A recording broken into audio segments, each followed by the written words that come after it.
Welcome all of you. In previous videos we have seen the search for solutions. Also we have seen the infrastructure for the solutions. Okay, now in this video we are going to see the uninformed search strategies. In this session we discuss several search strategies that come under the heading of uninformed search, also called as the blind search. The term means that the strategies have no additional information about states beyond that provided in the problem definition. All they can do is generate successors and distinguish a goal state from a non-goal state. All search strategies are distinguished by the order in which nodes are expanded. Strategies that know whether one non-goal state is more promising than other are called informed search or heuristic search strategies. Now we are going to see the breadth first search.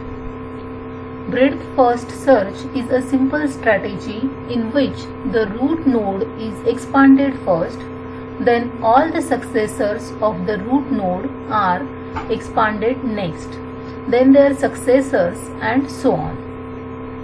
In general, all the nodes are expanded at a given depth in the search tree before any nodes at the next level are expanded.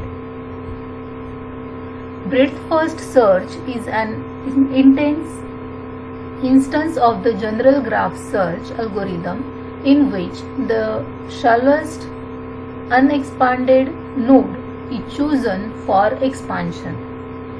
This is achieved very simply by using a FIFO queue for the frontier, that is first in first out queue for the frontier. Thus, new nodes, which are always deeper than their parents, go to the back of the queue, and old nodes, which are shallower than the new nodes, get expanded first. There is one slight tweak on the general graph search algorithm, which is that the goal test is applied to each node when it is generated rather than when it is selected for expansion.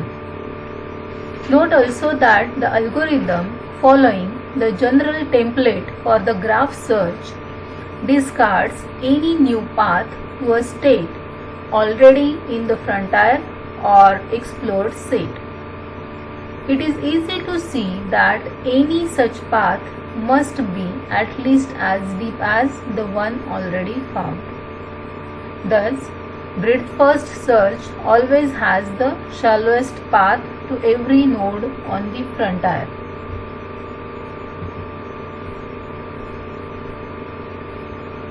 The breadth first search on a graph.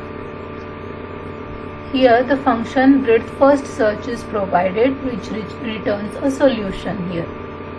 Okay, so in this function all the solutions and the previous in previous video whatever we have seen that when the queue is empty or prop or any or the remaining options are provided here in this function.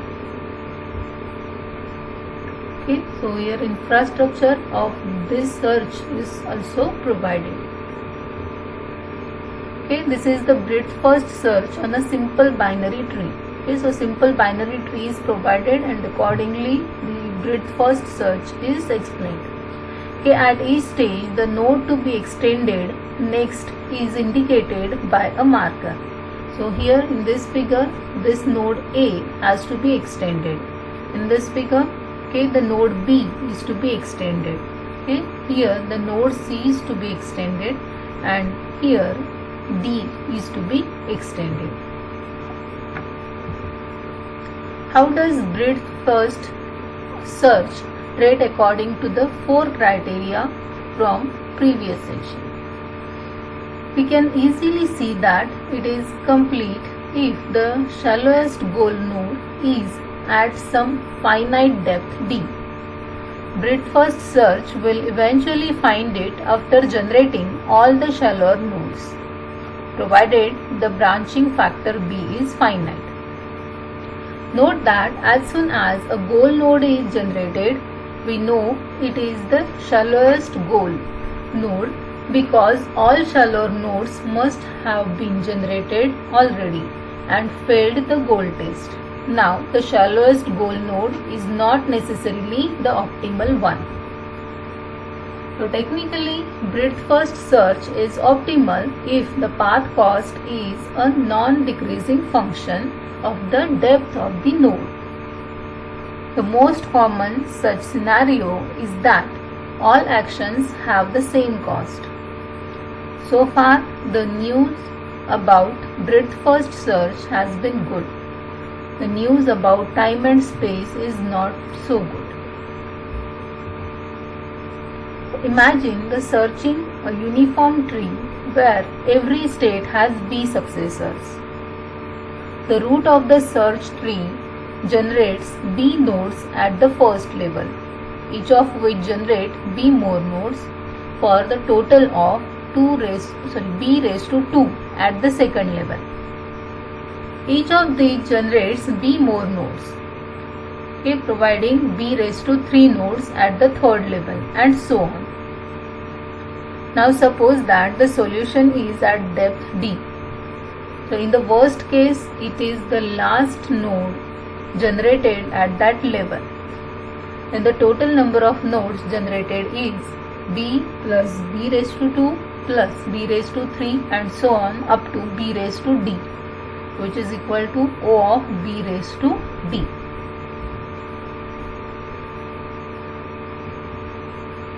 If the algorithm were to apply the goal test to nodes when selected for expansion rather than when generated, the whole layer of nodes at depth d would be expanded before the goal was detected, and the time complexity would be O of b raised to d plus 1.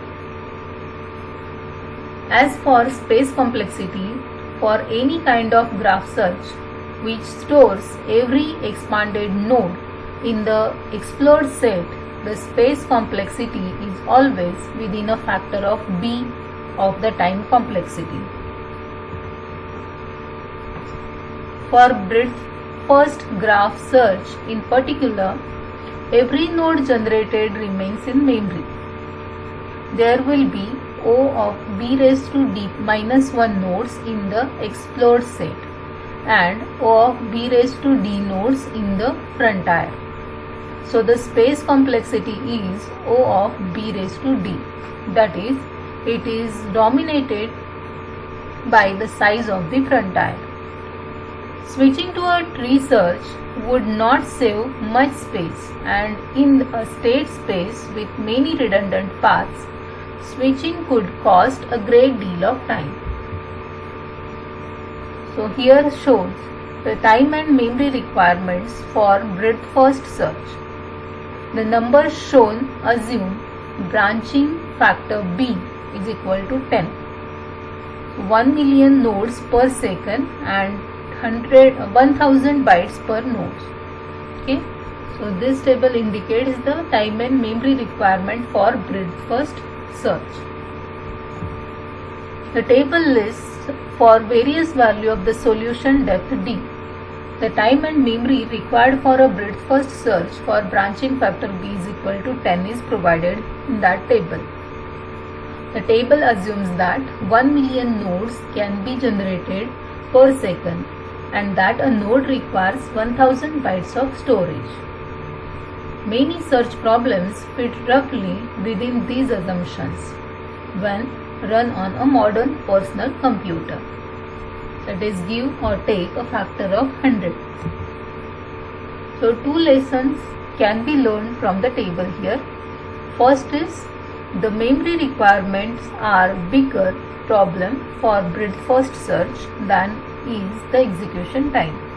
Okay, so execution time is not the problem, but the memory requirement is the big problem in case of breadth first search. Okay, one might wait 13 days for the solution of an important problem with search depth of 12. But no personal computer has the petabyte of memory it would take. So fortunately, other strategies require less memory. And the second lesson is that time is still a major factor.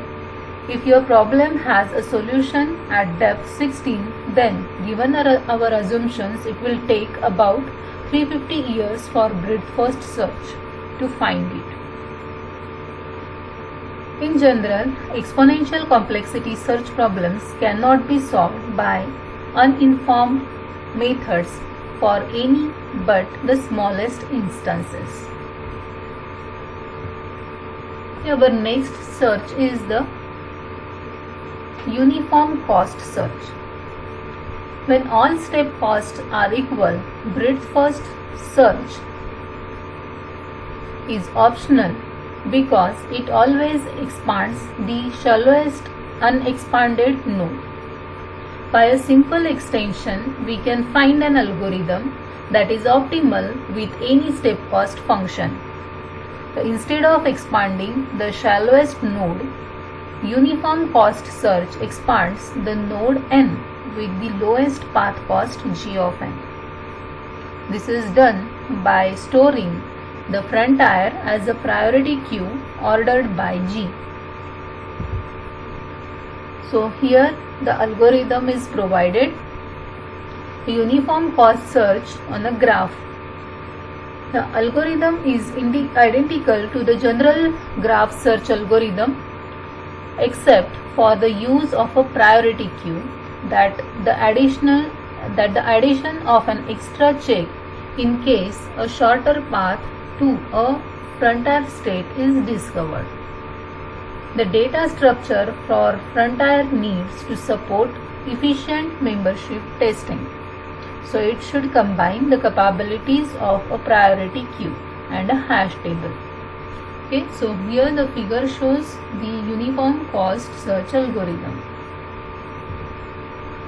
In addition to the ordering of the queue by path cost, there are two other significant differences from breadth first search. The first is that the goal test is applied to a node when it is selected for expansion rather than when it is first generated. The reason is that the first goal node that is generated may be on a suboptimal path. The second difference is that the test is added in case a better path is found to a node currently on the frontier. So figure here shows both of these modifications come into play in an example shown in the figure, where the problem is to get from Sibiu to Bucharest. Part of the Romania state space selected to illustrate uniform cost search here. Okay, so Sibiu city is provided, Făgăraș city, then Râmnicu, Vilesa and Bucharest is provided here. Okay, so the problem is to get from Sibiu to Bucharest. The successors of Sibiu are Râmnicu, Vilia and Făgăraș with cost 80 and 99 respectively. The least cost node Râmnicu Vilesa is expanded next, adding Pitetsy with cost 80 plus 97 is equal to 177. The least cost node is now Făgăraș. So it is expanded, adding Bucharest with cost 99 plus 211, which is equal to 310. Now a goal node has been generated, but uniform cost search keeps going, choosing Pitetsy for expansion and adding a second path to Bucharest with cost 80 plus 97 plus 101 is equal to 278. Now the algorithm checks to see if this new path is better than the old one. It is, so the old one is discarded. Bucharest now with G cost 278 is selected for expansion and the solution is returned. It is easy to see that uniform cost search is optimal in general. First, we observe that whenever uniform cost search selects a node n for expansion, the optimal path to that node has been found. Then, because step costs are non-negative, paths never get shorter as nodes are added. These two facts together imply that uniform cost search expands nodes in order of their optimal path cost. Hence, the first goal node selects for expansion must be the optimal solution. Uniform cost search does not care about the number of steps a path has, but only about their total cost. Therefore, it will get stuck in an infinite loop if there is a path with an infinite sequence of zero cost actions. For example, a sequence of NOOP actions. Completeness is guaranteed provided the cost of every step exceeds some small positive constant epsilon. So uniform cost search is guided by a path costs rather than depths. So its complexity is not easily characterized in terms of B and D. When all steps costs are the same, uniform cost search is similar to breadth first search, except that the latter stops as soon as it generates a goal. Whereas uniform cost search examines all the nodes at the goal's depth to see if one has a lower cost. Thus, uniform cost search does strictly more work by expanding nodes at depth D unnecessarily. Okay, so in today's session we have seen the uninformed search strategies with the help of breadth first search and the uniform cost search. Thank you.